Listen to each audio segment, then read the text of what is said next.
Motorway police की जानिब से कौमी शाहराहों को साफ सुथरा रखने की मुहिम शुरू। कौमी शाहराहों की हिफाजत और उनको साफ सुथरा रखना हमारी जिम्मेदारी है।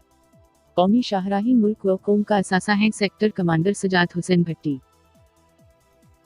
तफसीलात। मोटरवे पुलिस की जानिब से पूरे पाकिस्तान में कौमी शाहराहों को साफ सुथरा रखने की मुहिम शुरू की गई है। उस सिलसिले में IG doctor Kaleem Imam, additional IG Jabir Ahmed Hashmi, DIG doctor Masroor Alam Kolachi और सेक्टर कमांडर सजाद हुसैन भट्टी की जानिब से दी जाने वाली हदायत पर अमल दरामद करते हुए बैट 29 किंडियारो के DSP राशिद अली शाह ने इंस्पेक्टर अब्दुल शिस्तो, एडमिन अफसर अजीब अली हैस्पानी और दूसरे अफसरान के साथ मिलकर नेशनल हाईवे को साफ सुथरा रखने की मुहिम शुरू कर दी है। उस सिलसिले में आज तालुका म्यूनसिपल एडमिनिस्ट्रेशन के तावन से हाईवे की सफाई की गई। उसके अलावा हाईवे से मनसूब बस, कार, ट्रक अड्डा और दुकानदारों व रहायशी घरों के मालकान से मिलकर उनको हाईवे को साफ सुथरा रखने के लिए तावन के लिए कहा गया। मजीद मोटरवे पुलिस के अफसरान ने बताया कि कौमी शाहराहों की हिफाजत और उनको साफ सुथरा रखना हमारी जिम्मेदारी है और सफाई न सिर्फ ईमान है, इसलिए हमें चाहिए कि जिस तरह हम अपने घरों को साफ रखते हैं, शाहराहों को भी साफ रखी। हमें मोटरवे पुलिस की जानिब से शुरू की गई उस मुहिम में भरपूर हिस्सा लेना चाहिए। नेशनल हाईवे अथॉरिटी और मोटरवे पुलिस की जानिब से शाहराहों के दरमियान शजरकारी का सिलसिला जारी है। उस सिलसिले में हमारे बाला अफसरान की कोशिशें हैं कि हाईवेज को ज्यादा से ज्यादा खूबसूरत बनाया जाए और हाईवेज को साफ सुथरा रखने की मुहिम रोजाना की बुनियाद पर चलेगी।